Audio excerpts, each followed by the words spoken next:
यही सोचकर उसकी आंख से आंसू निकल आए। मोहन ने सेठ के पैर पकड़ लिए और गिड़गिड़ाने लगा, सेठ जी मुझे इस काम की बहुत ज़रूरत है, मुझे मत निकालिए। अपने मतलब से मतलब रखने वाला सेठ टस से मस न हुआ।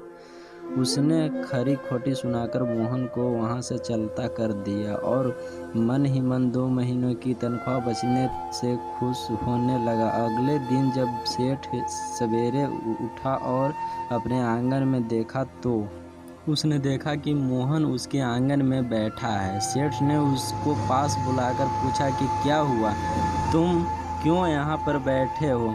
मोहन बोला, सेठ जी मुझे वापस काम पर रख लीजिए, आप जानते ही हैं मेरी आर्थिक परिस्थिति कैसी, थोड़ी दया कीजिए।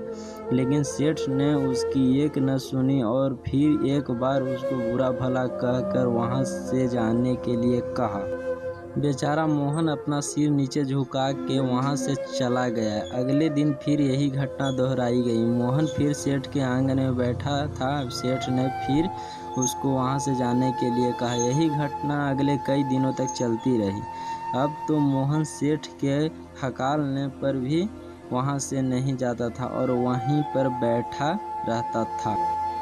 एक बार सेठ ने उससे पूछ लिया, तुम कैसे आदमी हो, मैं तुम्हारा इतना अपमान करता हूँ लेकिन तुम्हें कोई फर्क ही नहीं पड़ता। तब मोहन ने सेठ से कहा, बुरा तो बहुत लगता है सेठ जी, लेकिन घर जाता हूँ और भूख से बिलखते अपने माँ बाप और बच्चों को देखता हूँ तब यह अपमान मुझे कुछ भी नहीं लगता। इतना सब कुछ होने के बाद भी सेठ का दिल जैसे पत्थर का बना हुआ था। उसने मोहन को अभी तक काम पर नहीं रखा। आगे जानने के लिए मोहन के बारे में क्या हुआ, अगला पार्ट का इंतज़ार कीजिए। पार्ट 5 बहुत जल्द आएगा।